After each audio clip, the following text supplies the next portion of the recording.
but thank you very much, and this is our 218th Coffee and Conversation. I think that's 19th. My goodness, we kind of creep up on this quite quickly.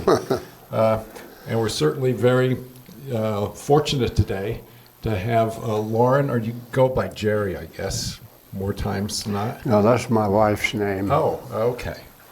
Oh, well, Lauren then. But thank you very much. I prefer that. Yeah, all right. All right. But just before we get going, I want to highlight just a couple things. First of all, does anyone here collect stamps? We had someone drop off an envelope here with some fairly old stamps. My wife does. Going back some years, so you're more than welcome to it. Oh, okay. Oops. I would like to highlight our next several upcoming talks, and actually including Lauren's experience in Vietnam. Our next two speakers served in Vietnam as well. Our next one on the 12th of March will be Bill Bates. And Bill's one of our volunteers here, served with the 7th of the 17th Air Cav in Vietnam, that's up north. Flew Hueys and also Loaches. And when he was flying the recon elements in the Loaches, you kind of considered him bait, because his mission was to go out, scout out where there could be enemy formations who would normally then fire on him. And then we'd bring in the armed helicopters to attack the positions. So that'll be good, and that'll be on the 12th. The 19th of March, which is not a normal CNC Saturday, we'll have Tim Hutchinson, our VA service officer for Brumfield, in here to give you any latest updates from the VA and answer questions you might have. So that'll be the 19th. And then the 26th of March, Bob Groh will be our speaker. And Bob served 22 years in the Air Force, flew F-4 Phantom jets in Europe, and then in 1970-71 was in Vietnam serving as a Tiger Fac. This is a forward air controller for our F-4 Phantom jets there. So our next several are going to be quite interesting. And then without further ado, Lauren, thank you for joining us today. Well, thanks for asking me, I think. It's good to be here with all you lovely people. Were anyone here serve in Vietnam? And where were you there, young man? I was in Da Nang, 1966. In the Navy. And you went up to Mekong Delta, didn't you? I did not. You did not. Well, a lot of them did in the Navy. A point of fact, I was in Pleiku, where the 1st Cav Division, and I think the 17th Cav was also there at Pleiku. And we served their radios and all kinds of electronic equipment. I'll get into that later. But it's interesting that there was other people there at Pleiku probably at the same time I was there.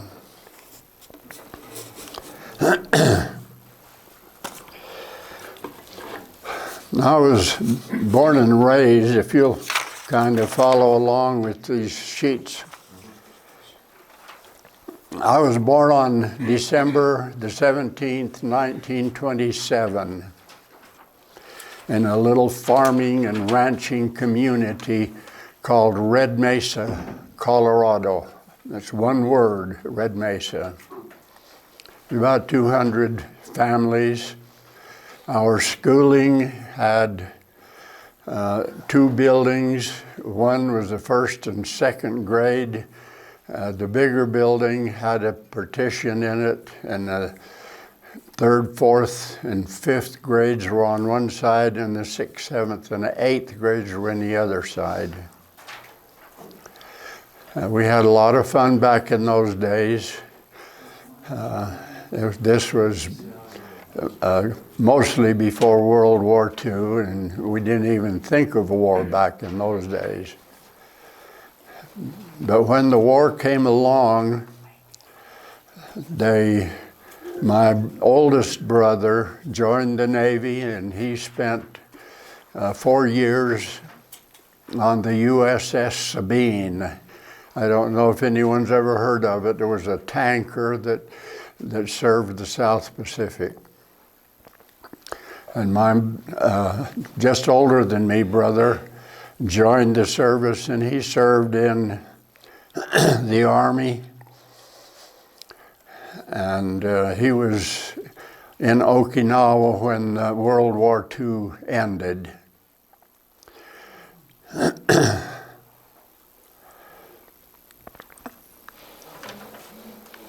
Now, I was raised during the Great Depression that was started back in 1929.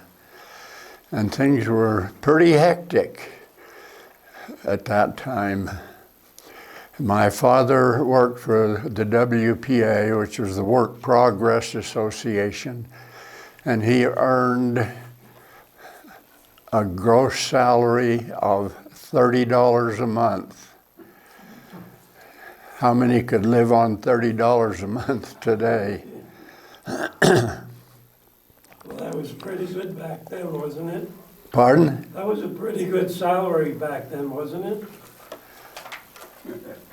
Who's speaking? Oh, I'm sorry, I'm a little hard of hearing. And I am too. This could be an interesting Well, conversation. If you're my age and I'm 94, that's acceptable. Well, I'm 87, I don't know where I stand.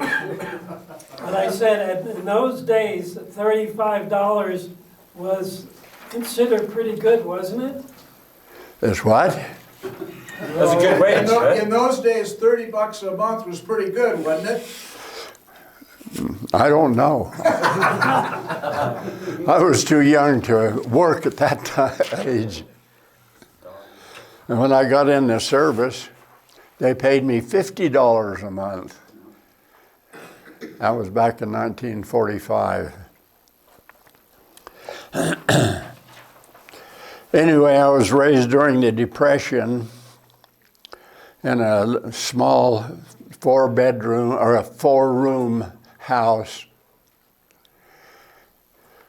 in which the boys were in one bedroom and my 2 sisters and my mother and father were in the other bedroom. And we had a living room and a kitchen. And I suppose there was probably maybe 600 square feet in that house.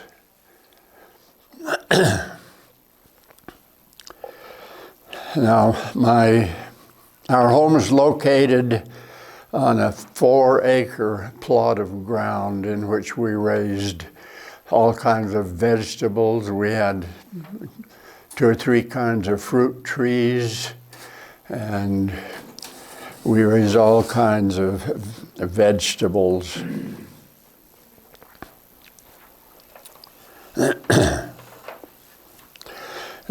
My sister, Frances Marie, was just 2 years younger than I was, and she passed away with the scarlet fever when she was 10 years old. She was buried on her 10th birthday.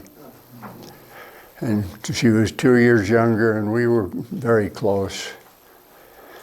And it devastated the whole family.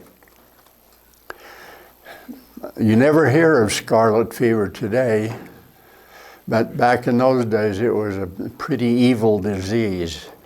My brothers and I caught the scarlet fever, but we had a light case of it. They called it the scarlatina at that time. When I was 12, my mother and father divorced. This was shortly after my sister passed away. I don't know whether her death had anything to do with it, but he had moved into Durango, and that was about 25 miles away or so. And he worked for the WPA there until a divorce was final, and then he had left my mother to be the breadwinner of 5 children, and that was pretty hard on her at that time. You know, we were in a farming community, and she finally was able to get work and managed actually the property adjacent to ours, which was basically a sheep ranch and a dairy farm, and we had pigs and chickens and turkeys and whatever. And the man that owned him was Bill Hamilton, and he and my mother, after about 1.5 years or 2 years, married. But he was gone most of the time because the sheep ranch in the winter was about 10 miles away, directly east of us, over some really rough terrain. And he had trouble keeping sheep herders back in that day, and so he was at the sheep camp most of the time.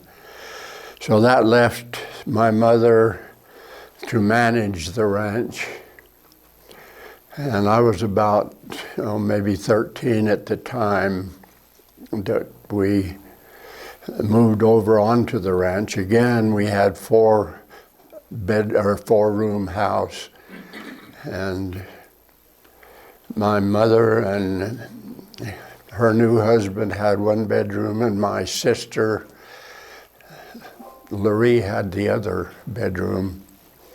We had a big tent that we lived in for 2 or 3 years.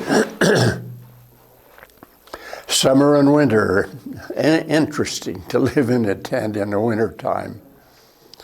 Anyway, that was a long time ago.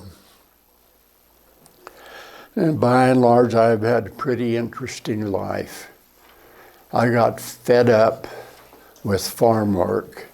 Well, let me explain here. I graduated from the 8th grade there in Red Mesa, and I started school, high school in Durango, which was about 20 miles away, and our ranch, we had no vehicles. We did all of our work with horses, so I couldn't go back and forth. My 2 brothers were in Durango, and so we shared an apartment. And after about 4 months there, my mother had taken a trip with my stepfather up in the mountains, and she come across a plant with 3 leaves on it. It was really bright green. And she thought, man, this is nice. And she picked it up and swished it around in her hands and across her face. It ended up being poison oak. And it disfigured her face and messed up her hands to where she couldn't milk the cows anymore. And so I had to quit school and go back to the ranch and basically take over the operation of the ranch when I was 14. They did not have a 9th grade there, but a friend of mine named Lavelle Harris, and he couldn't go to Durango either, so they got permission to teach the 9th grade and the 10th grade there at Red Mesa. Well, after a year and a half there, in December the 14th, 1945, I got fed up with the ranch, mostly fed up with milking cows. How many in here milk cows? Stripped them. 2, 3, 4. I've done it. Yeah. Well, we milked anywhere from 5 to 9 cows every morning, every night. And believe me, that's tedium. And I got fed up with it, and I thought, there's got to be something more to life. So I joined the Army December the 14th, 1945, just after the war. I took my basic training. It was an armored basic training at Fort Hood, Texas. I did my basic training in Fort Knox, Kentucky. That was 8 weeks, and then we went into the armored training at Fort Knox, Kentucky, where I drove M8s, M20s, and the old Sherman tanks that probably some people in here remember. Then in May of 1946, they transferred me over to Germany. And I was sent into the 9th Division Reconnaissance Troop. And the mission of the reconnaissance troop was to keep the displaced people from the various countries that were involved in the war that were in Germany. But every once in a while, they'd decide to break out of their camp and take over the town that was nearby. And so we had to go and stem the operation that they were trying to do. And it was much like combat, because they'd go in and take a town, and we'd have to go in and take the town back, and put them back in a camp. I lost one friend in one of the skirmishes. But the 9th Division then was transferred to the United States. And so they sent me up to Fulda, Germany, in Headquarters Battery, 1st Division Artillery. But I was there as a radio operator and a lineman, where we would lay communication lines all over the place. I was there for about a year, and they transferred me down to Dachau, Germany. Anyone here heard of Dachau, Germany? I was there during the war crimes trials. I have to tell you about one incident that happened there during the trials. They were trying some doctors that had done some terrible things to patients. And one of the worst things they did, they took pregnant women and tied their legs together when they were due to deliver until they died. And they put wires on them to measure the intensity of the pain that they went through. And that has troubled me for years, to think that a human being could do something like that to another human being. Well, if you served in Vietnam, you know that there were similar, not similar, but just as dire things that the enemy did. And I won't go into them. They were, some of them were really terrible.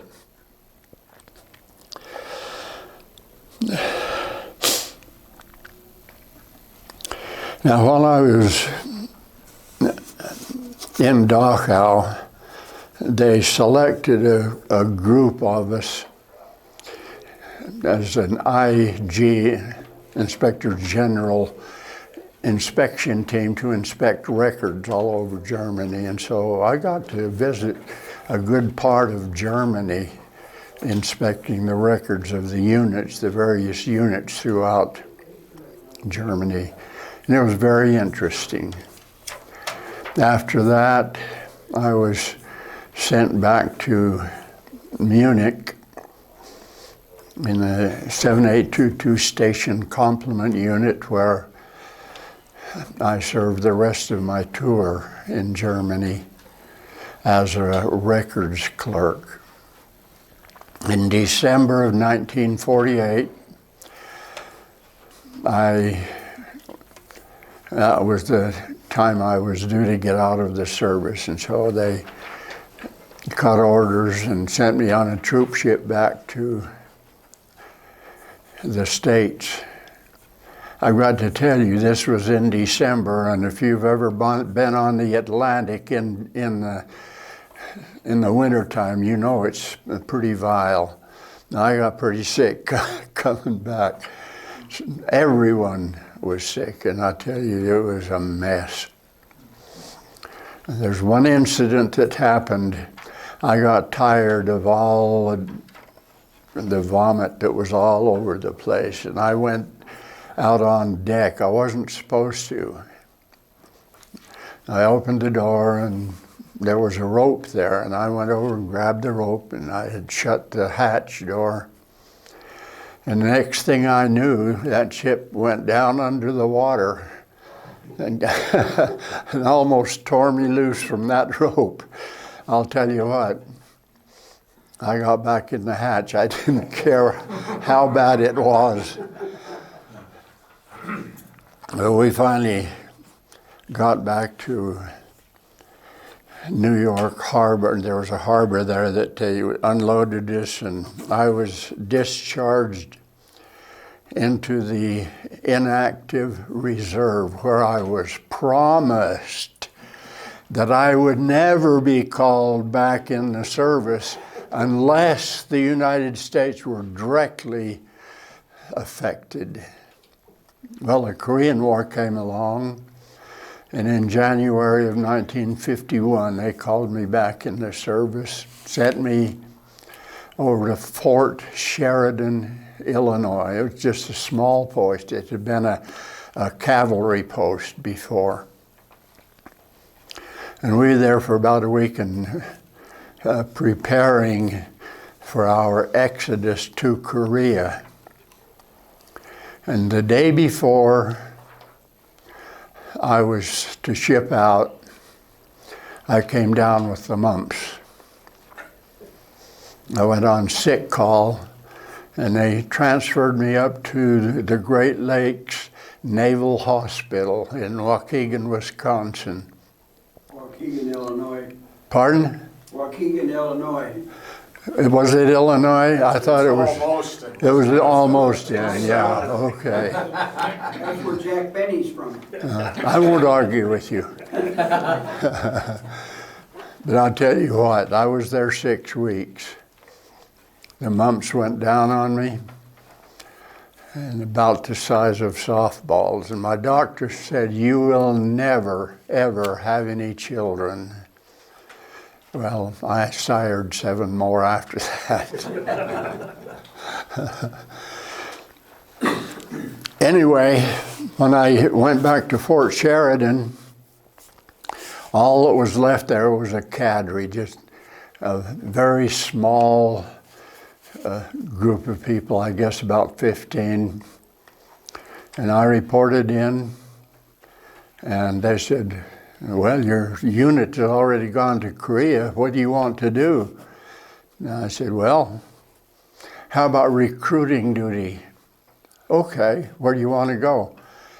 "Denver, Colorado." So I spent 4 years in the induction station there in Denver and helped induct about 87,000 men into harm's way. A good part of that group never returned. Where was this induction station located in Denver? Where the federal? They're down 16th and Arapahoe. The old post office building, there's where we had it. That's where we were stationed. I was there 4 years. The Korean War ended, and they wanted to know what I wanted to do. Again, I said, well, I'd like to go to some technical school, maybe radio repair school. And they said, sure. And so they cut orders and sent me to Fort Monmouth, New Jersey. And I was there for about 4 months, learning radio operation and all of the mathematics involved in electronics. It was interesting. And after that, they sent me down to Fort Hood, Texas in the 36th Signal Company Repair.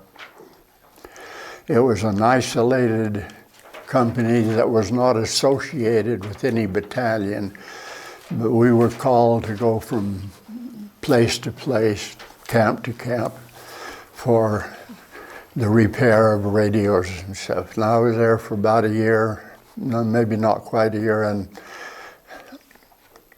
it became apparent that they would be using television for various things in the military, and so they sent me to Fort Monmouth again for television repair. And so I was there about 6 months, and they sent me back to the 36th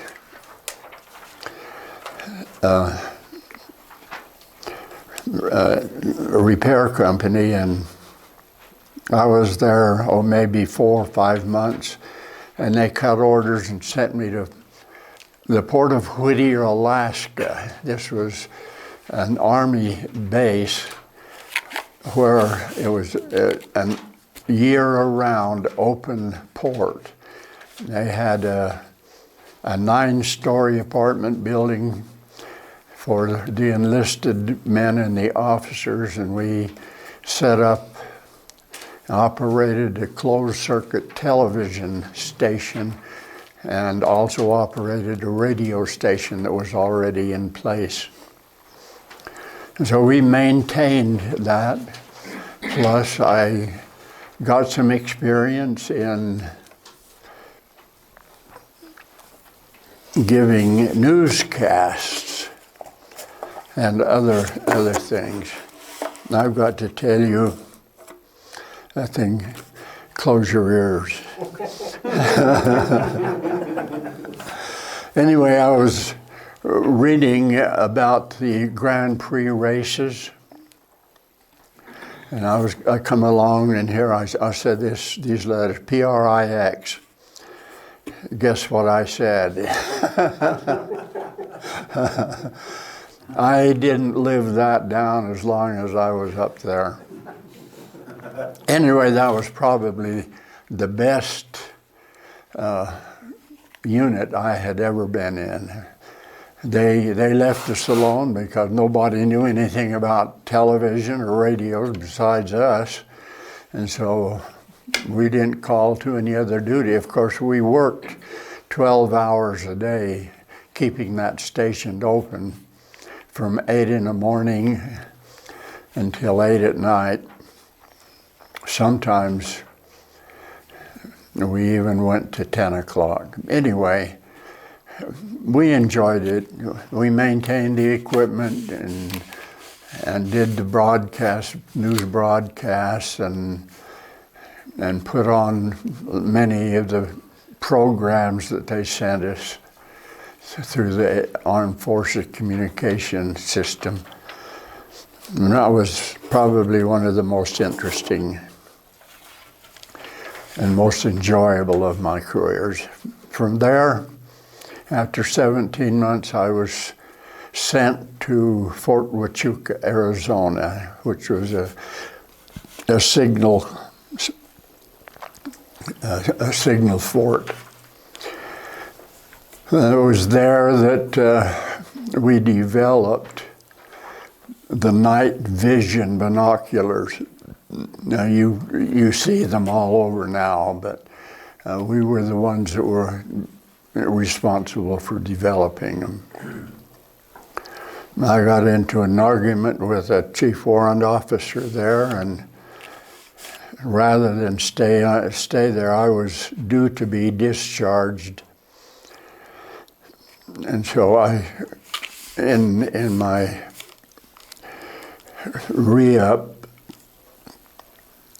I asked to be transferred into Fort Bliss, Texas, where they had the missile schools. And I went to the Nike Ajax fire control part of the system. And as soon as we graduated, they phased the Nike Ajax out. And they had the Nike Hercules, but it was not taught there at Fort Bliss at the time. And so they wanted to know what I wanted to do. So I said, well, I knew they taught the Hawk missile program there. And so I said, how about going into the Hawk missile program? And so they cut orders, and it took me about 8 months to get through the course. When I finished, I was pretty close to the top of the class, and they selected me to be a teacher there, and I taught in the school for about 9 years. We taught the NATO students, and we taught Korean students, we taught Japanese students. And I've got to tell you of an incident that happened when I was teaching the Korean students. There was one of the students that was having a terrible time, and he was failing. The officer in charge, there was a South Korean captain. He went up to the base commander, General Russell was his name, and he requested that he be given the opportunity to kill the Korean that was failing. Well, he was denied, but I took the Korean under my wing, and after a lot of tutelage, I finally got him so he was passing, and he passed the program. Now, I don't know what happened to him when he went back to Korea, but at least I hope that they didn't kill him.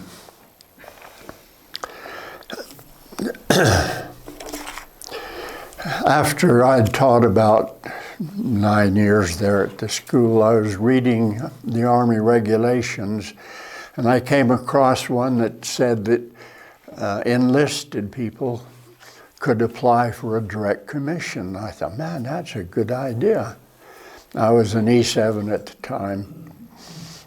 And so I got my paperwork ready, and I had to go and visit with our bird colonel and a company commander and everyone there at the school. And on the post, the commander of the base had to interview me also.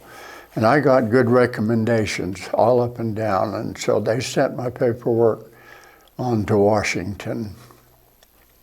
Well, this was between wars, and so they were rifting a lot of officers. And if any officers here, they know what a rift is. They boot you out.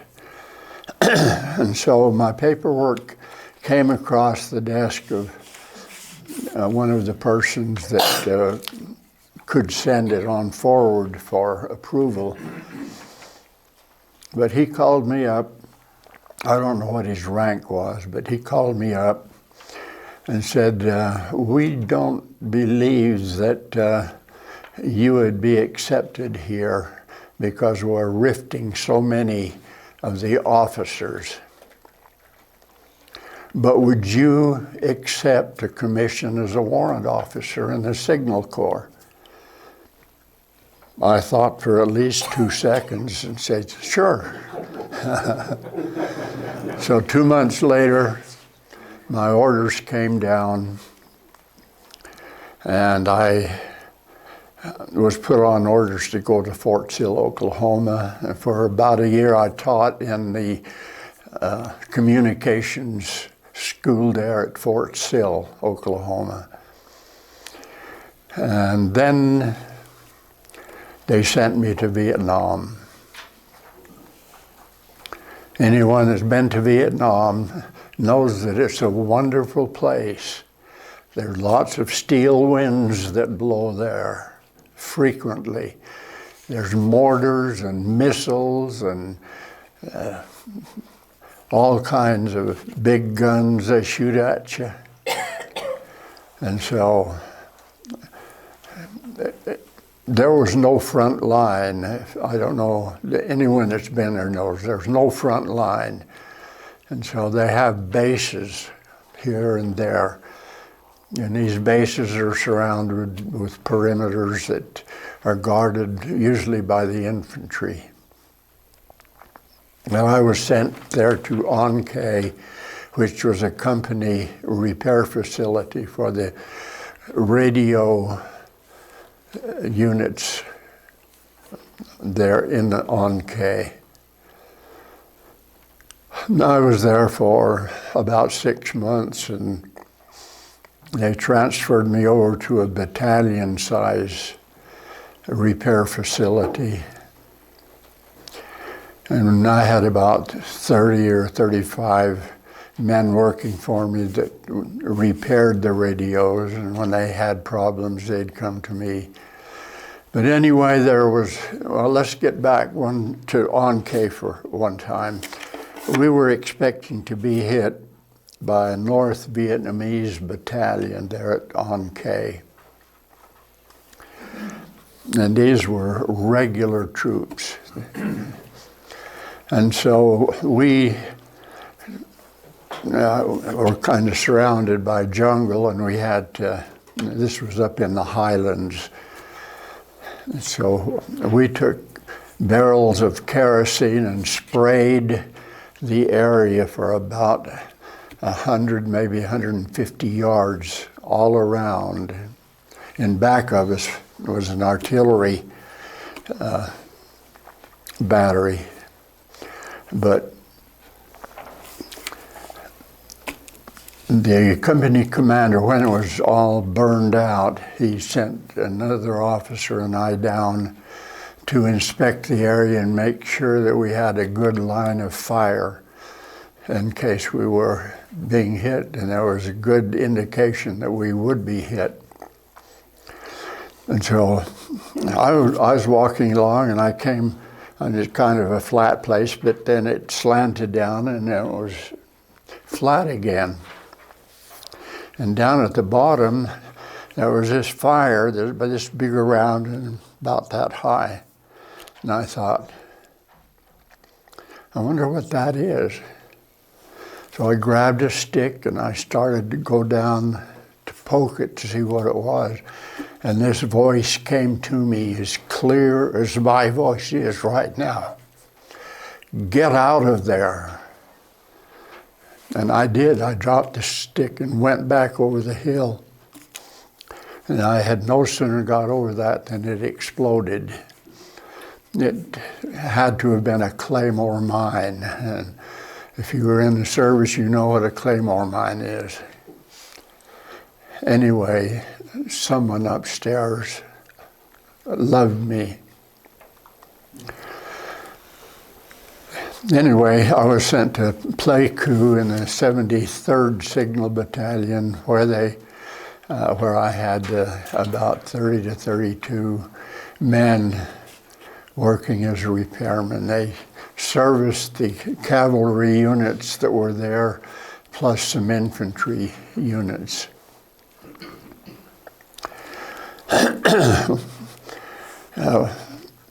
We had an ordnance depot that was there that I got many of my parts from.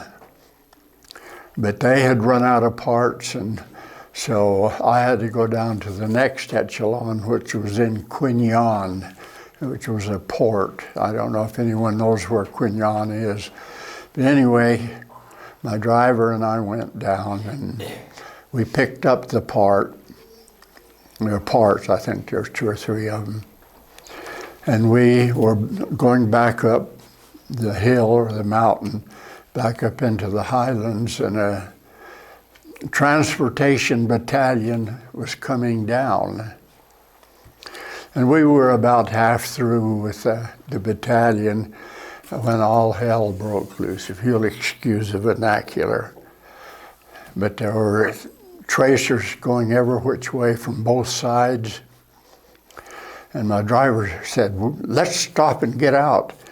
And that voice came to me again. He says, "Get out of there, floorboard it." And so I told my driver, "Floorboard it, let's get out of here."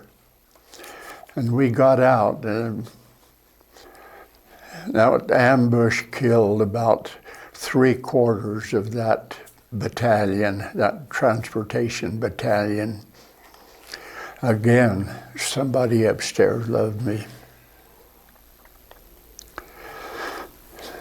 Anyway, there was other incidents while I was there that I had strong feelings to do one thing or another, and if I didn't do them, I ended up in trouble. So I was protected while I was over there. They sent me back to the States. I was in Fort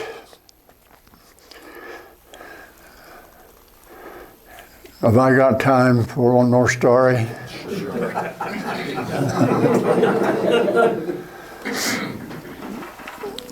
haven't even hit your... Yeah, I sent back to Fort Monmouth, New Jersey, and it was in procurement where I helped procure about several $1 million worth of equipment for the school. And then they put me on alert to go back to Vietnam. By that time I had 24 years and 24 years and 8 months in, so I had a real black feeling about going back to Vietnam. I knew, well, when I was in Vietnam, I had helped. I was put in as a mess officer, and I was instrumental in breaking a black market ring that was headed by a general. And my name was put on a list to be eliminated. And so I knew if I went back to Vietnam that I would never get back home. So I put in my papers. While I was in Vietnam, I got into an argument with a general about, he had never been in a combat situation. He was a 2-star general and put in charge of the signal corps over there. And he found out that our supply system, well, we had, echelons. If you know supply, you know there are various echelons. Anyway, we had our ordnance echelons, 2 of them. One was in Quy Nhon and one was there at Pleiku. And he said, also we had what we called a Red Ball Express, which meant that we could order parts directly from the United States, and they would fly them back over. Well, he said, this is a combat unit or a combat place, and we will send all of our parts, requested parts, from the Red Ball Express. Well, I started trying to explain to him that it wouldn't work. And we were out in the quadrangle, excuse me. And here's this general. He's about 6'6" and weighs about 250 pounds of solid muscle, and he could have driven me down into the cement. And I was arguing with him, 2 bird colonels, 2 lieutenant colonels, a major and a captain. None of them would back me up. But I told him, I said, if you do this, you're going to ruin this system over here. Well, he went ahead and did it anyway. And shortly after that, I was due to come back to the States. By the way, I didn't obey his orders. I kept my unit working, and we were the only unit, repair unit in Vietnam that was working. Excuse me. Well, when I went back to Fort Monmouth, New Jersey, I went down the New Jersey Turnpike to an outdoor symphony place, and all right.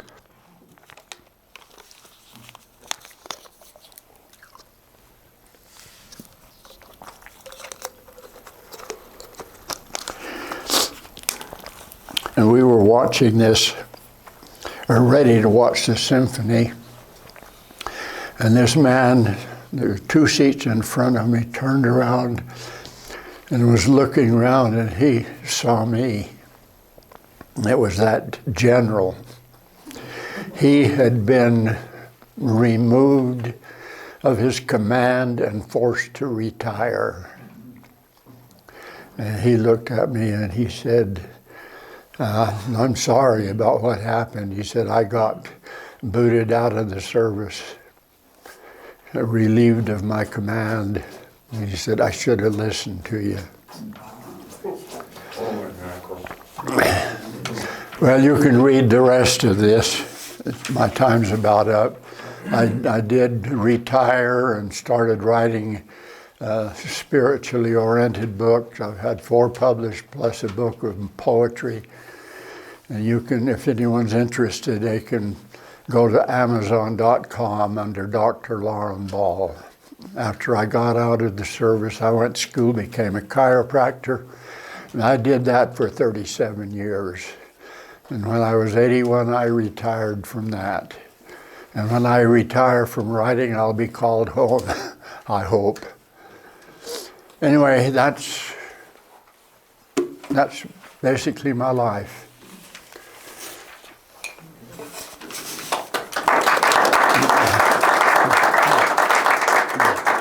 Thank you, thank you. What was your biggest impression when you went to Germany right after? Pardon? What was your biggest impression when you went to Germany after the war? Oh, You know, everything was bombed out. But I went through Hamburg, and that whole city was in shambles. Munich, when I was stationed there, about half of Munich was gone. And when I was in Dachau, there was no sign of war. But other places, one of the things when I was stationed in Dachau that I will relate to you was there's this man, this POW, had escaped, and they brought him back. And they put a sign on him that said, "Ich bin wieder da." I am back again. And after a week, they put him in the gas chamber. when you say they, you mean the Germans? Yeah, the Germans did this. Before the end of the war then? Yeah. Anyway, it was interesting over there. By and large, I enjoyed it. You know, there were a few bumps here and there. Anyway, any other questions? Yes. Dr. Ball, what were your impressions during the occupation, the part of the occupation that you were involved with, of the attitude of the German people toward Americans? At first,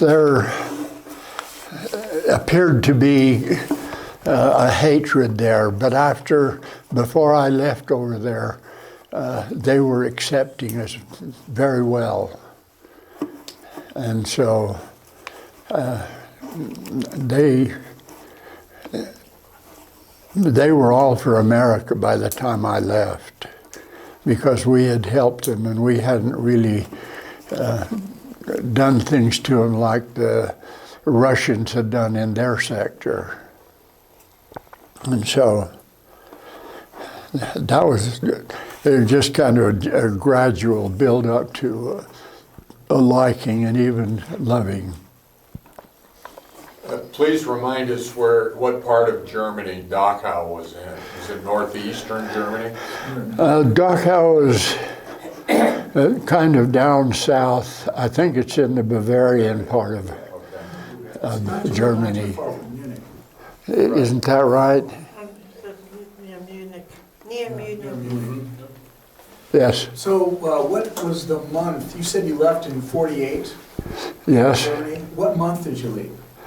December. So the Berlin Airlift was going on. Oh yes, yes. I was there during. Not only Berlin, but West Germany.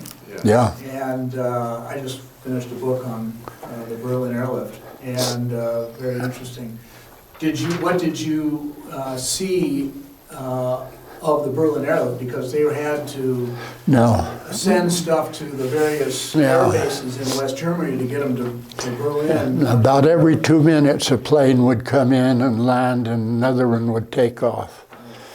I wasn't there. I wasn't even close to Berlin when that was going on. But you should have seen something in West Germany, Munich and area, because of the resupply. I never was that close to witness any of that. I just knew about it. One of our past speakers, if you remember, Edgar Reel, actually was a pilot on C-54s flying that. Yeah. That was really quite interesting.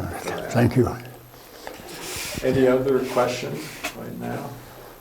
Well, Dr. Ball, thank you so much for You're joining most us welcome. and sharing your story of service. Yeah.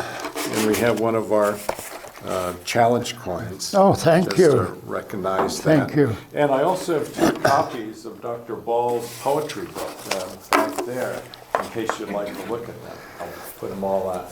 Well, I'll bring it up here. But please stay and visit One more. the museum. One more thing about Vietnam. That was a war of the government, by the government, and for the government. We could have won that Korean War at any one time in a 2-month period if the government had let us win it. And that was, I don't know if anyone that was over there knew that, but that's the truth. And so, Well, that would be interesting discussion for that, whether or not we're talking Korea or Vietnam. yeah, That's, we could have won either one. I'm not so certain. In terms of democracy, it's much tougher to continue, the level of support and sacrifice that. But anyway, that's. Yeah, when I was in Korea, I was at a tac site with the missile company. We were 8 miles from the DMZ, the demilitarized zone. And we were on top of a mountain that they had flattened off and put our missile base up there. Now, how long do you suppose it takes a plane to cross the DMZ and come to our place? A minute, maybe? Maybe 2 minutes at most. And it takes 15 minutes to bring up the unit, the missiles, to operational status.